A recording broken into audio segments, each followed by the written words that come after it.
नमस्कार, मैं विनोद कुमार शुक्ला, अड्डा पर आपका स्वागत है।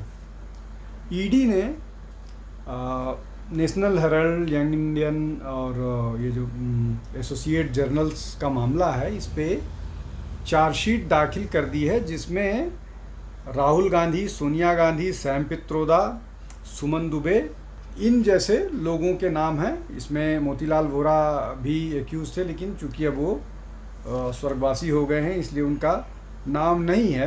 इन लोगों का नाम चार्जशीट में डाला गया है और मामला मनी लॉन्ड्रिंग से लेकर के और फंड के इधर उधर का है। मैं टेक्निकल चीज़ों में नहीं जाऊंगा कि कितना 651 करोड़ का मनी लॉन्ड्रिंग हुआ है, 2000 करोड़ का टैक्स इवेजन हुआ है, 140 करोड़ का और मामला है। मैं इन सब चीज़ों में नहीं जाऊंगा कि 50 लाख की प्रॉपर्टी जो है वो 51 करोड़ 98 करोड़ 90 करोड़ 50 लाख में 90 करोड़ की प्रॉपर्टी खरीदी गई, उसके बदले शेयर डीड ट्रांसफ़र किए गए, नई कंपनी बनाई गई और उसके बाद कोई आदमी मोर्टगेज करने के लिए किसी दूसरी की प्रॉपर्टी कैसे मोर्टगेज कर सकता है। ये बहुत सारे टेक्निकल इश्यूज़ हैं, जिसका जवाब जब मामला अदालत में जाएगा, मतलब अब चूँकि मामला चार्जशीट हो गया है, इसलिए मामला अदालत में जाएगा तो ये चर्चा होगा। टेक्निकल चीज़ें हैं, बहुत सारी टेक्निकल चीज़ें एक्सप्लेन करना मुश्किल होता है, मतलब एक्सप्लेन किया जा सकता है, लेकिन वो उससे कोई बात नहीं सुनेगी। मोटा मोटी बात यह है कि केस भ्रष्टाचार का, मनी लॉन्ड्रिंग का और पावर के दुरुपयोग का, मतलब गांधी परिवार अब मिसयूज़ करती रही है अपने स्टेटस का, वो नज़र आया है। उसके खिलाफ मामला अदालत में गया है। ईडी ने इनसे पूछताछ की है। पूछताछ के बाद जितनी भी ज़्यादातर चीज़ें थी उसको कोर्ट ने अपहोल्ड किया है, इनके खिलाफ केस चलाने की बात कही है। उसके बाद ईडी जो है ने अपनी चार्जशीट दाखिल कर दी है। तो बाकी सारी चीज़ों पर कि जिसने 50 लाख रुपए दिया था, उसने चेक दिया था, उसने हवाला के थ्रू दिया था, ये सारा कुछ चर्चा हो गया है। चर्चा करते हैं दूसरे बात पर। जब जयराम रमेश ये कहते हैं कि ये पूरा का पूरा जो मामला है राहुल गांधी के खिलाफ, ये स्टेट स्पॉन्सर्ड क्राइम है, मतलब ये कि क्या गांधी परिवार जो है वो इस देश के कानून व्यवस्था से ऊपर है? क्या गांधी परिवार का दामाद इस देश का दामाद है, कानून व्यवस्था का दामाद है?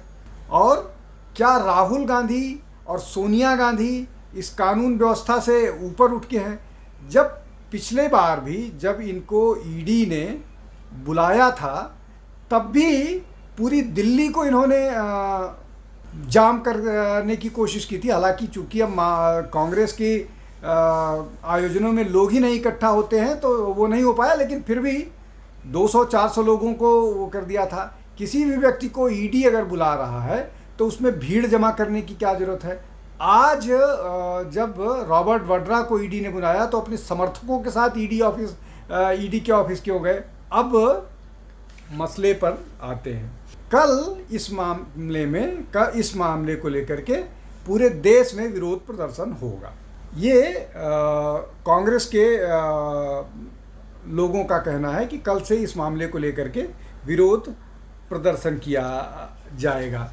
अब ये विरोध प्रदर्शन अगर कांग्रेस के नेताओं के खिलाफ, सोनिया गांधी और राहुल गांधी के खिलाफ भ्रष्टाचार के मामले हैं, तो उस पर प्रदर्शन क्यों होगा? आपको जो भी सफाई देनी है वो आप कानून के तहत दीजिए। आप कानून के सामने, आप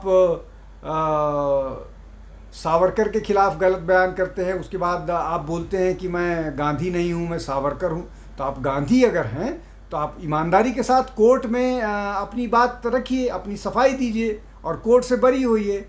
कोर्ट में तो कोई गलत नहीं कर सकता है। ये अगर आप कोर्ट को भी गलत मानते हैं, हालांकि इस पर बहुत सारी असहमतियां हो सकती है, मेरी भी असहमति हो सकती है बहुत सारे निर्णयों को लेकर के, लेकिन आपको अपने तर्क प्रस्तुत करने पड़ेंगे। आप उसको सड़क पर लेकर के क्यों आ रहे हैं? इसका मतलब ये कि आप इंटिमिडेट करना चाहते हैं। आप सरकार पर अटैक कीजिए, बिल्कुल कीजिए। आप इस मामले में इंटिमिडेट करके क्यों बचना चाह रहे हैं? आप कानूनी तौर पर बचिए। आपके पास कपिल सिब्बल जैसे लोग हैं जो रात को कोर्ट खुलवा देते हैं। आपके पास अभिषेक मनी सिंघवी हैं जो कोर्ट केसेस प्रायोरिटाइज करवा देते हैं। आपके पास और सलमान खुर्शीद जैसे लोग हैं। आपके पास लंबी फेहरिस्त है। फिर इस तरह की चीज़ें क्यों? अब दिक्कत ये है कि इसमें बहुत सारी चीज़ें हैं। बहुत सारी चीज़ें ये है कि जो कांग्रेस के लोगों की ये मजबूरी है गांधी को डिफेंड करना, और उनके प्रवक्ताओं के लिए मजबूरी तब ज़्यादा मुश्किल भरी हो जाती है जब डिफेंड करना मुश्किल होता है। अब जैसे आज वाले मामले में लगातार ये बताने की कोशिश की जा रही है कि ये पॉलिटिकल वेंडेटा है, पॉलिटिकल वेंडेटा है। तो क्या जब अमित शाह को गिरफ्तार किया गया था पुलिस इनकाउंटर के मामले में, या 2002 के दंगों के मामले में एसआईटी प्रधानमंत्री नरेंद्र मोदी से पूछताछ कर रही थी, तो क्या वो भी पॉलिटिकल वेंडेटा था? अगर ये पॉलिटिकल वेंडेटा है तो भी पॉलिटिकल वेंडेटा है। लेकिन तब जब अमित शाह नुसरत जो जिसको टेररिस्ट अटैक मामले में जिसका पुलिस ने इनकाउंटर किया था, उस मामले में जब अमित शाह की गिरफ्तारी हुई थी, फेक इनकाउंटर बोला गया था, तो क्या भारतीय जनता पार्टी का कार्यकर्ता सड़कों पर उतरा था? या जब नरेंद्र मोदी से एसआईटी पूछताछ कर रही थी तो भारतीय जनता पार्टी का गुजरात का कार्यकर्ता सड़कों पर उतरा था? वो तो मुख्यमंत्री थे। इनके पास तो सांसद से ज़्यादा की हैसियत नहीं है अभी। तो क्यों ऐसा कर रहे हैं? इसलिए कि आप में सेंस ऑफ एंटाइटलमेंट है, आप के खिलाफ केस चलाया जा रहा है, यही अपने आप में बड़ी बात है। और गांधी कोई गलती नहीं कर सकते हैं, सारी गलती दूसरे की होती है। ये जो दिमाग में वहम है गांधी परिवार को और कांग्रेस के लोगों को, उस वहम से निकलना पड़ेगा। तो ये जो राहुल गांधी के क्रियाकलाप हैं, चाहे वो मोदी के खिलाफ कोई बात इस तरह की बोलें जो उनको डिसरिस्पेक्ट हो, संघ के खिलाफ जो बात करते हैं, या वो वीर सावरकर के बारे में जिस तरह से बात करते हैं, हिंदुत्व के बारे में जो बोलते हैं, जो मंदिर जाने वाले लोगों के बारे में जो उनका ओपिनियन है, जो जिस तरह से वो पब्लिकली अपने आप को पब्लिकली अपने आप को प्रेजेंट करते हैं। कल अभी 2 दिन पहले का उनका एक वीडियो शेयर हुआ जब वो एक अंबेडकर जयंती के कार्यक्रम में थे, जब पीयूष गोयल पहुंचते हैं तो सारे लोग खड़े होकर के वेलकम करते हैं। राहुल गांधी अपनी जगह से टस मस नहीं होते हैं। ये बेसिकली व्यवहारिक तौर पे बहुत गलत है। आप कहीं से भी इस तरह का व्यवहार तब किसी उचित नहीं है जब आप लोकसभा में नेता प्रतिपक्ष के तौर पर हैं। आप नेता प्रतिपक्ष हैं और आप वहाँ पर अपने सांसद के तौर पर नहीं थे, आप वहाँ नेता प्रतिपक्ष के तौर पर थे। और आपसे किसी भी दृष्टि से आप नेता प्रतिपक्ष का भी कैबिनेट रैंक होता है और पीयूष गोयल भी कैबिनेट रैंक के थे। मतलब ये जिस तरह से राहुल गांधी व्यवहार कर रहे थे उसको लेकर के सोशल मीडिया में बहुत उन पर कमेंट हुए, लेकिन ये किसी भी दृष्टि से उचित नहीं था। उसके बाद अब वो आज कल जो बैठक थी आरजेडी और कांग्रेस की बिहार चुनाव को लेकर के, उनमें भी जो एक बात नेता के तौर पर नज़र आती है वो नहीं आती है।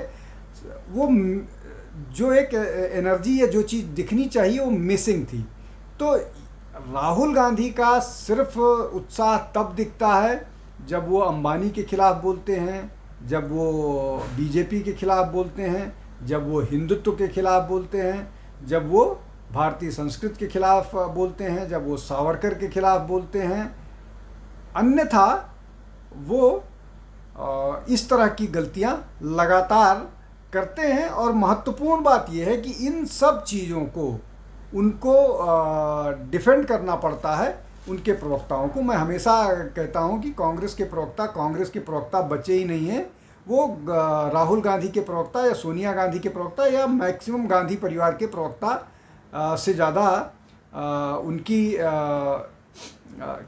हैसियत नहीं बची हुई है। तो अब जो हम बातें कर रहे थे कि क्या ये जो कल से विरोध शुरू होगा, चूँकि इनके खिलाफ चार्जशीट दायर हो गई है, तो क्या इनको भी जेल से बचाने के लिए सड़कों पर उतरेंगे? जहाँ तक केस के उसकी बात है, अगर केस में कोई दम नहीं होता या केस में कोई कमजोरी होती तो शायद वो इतना लंबा खिंचता नहीं और केस कब का रफा दफा हो गया होता। लेकिन जिस तरह से केस आगे बढ़ रहा है, जिस तरह के चार्जशीट है, जिस तरह के उसमें फैक्ट्स दिए जा रहे हैं, उसको देख करके लगता है कि गांधी परिवार की मुश्किलें आने वाले दिनों में बढ़ने वाली हैं, बढ़ेंगी बहुत सारी चीज़ें। वैसे भी इस मामले में जो जिम्मेदारी है ईडी वाले और जो इस केस में जो जिम्मेदारी है, proof of burden of proving innocence lies on the accuse, जो लोग इस मामले में हैं। तो ये जिम्मेदारी राहुल गांधी, सोनिया गांधी, सुमन दुबे और इन लोगों पर है कि वो अपने आप को इनोसेंट कैसे साबित करते हैं। कुल मिलाकर के ये एक बड़ी मुश्किल का समय होगा गांधी परिवार के लिए। लेकिन अगर ये इस मामले में विरोध करेंगे, सड़कों पर उतरेंगे, तो उसका और नुकसान होगा कांग्रेस को, अगर कांग्रेस इस बात को नहीं रियलाइज़ करती है। आज के लिए बस इतना ही। आप हमारे साथ जुड़ते रहिए, हमारे चैनल को लाइक कीजिए, शेयर कीजिए, सब्सक्राइब कीजिए, जिससे हम ज़्यादा से ज़्यादा लोगों तक पहुँचे। बहुत बहुत धन्यवाद। नमस्कार।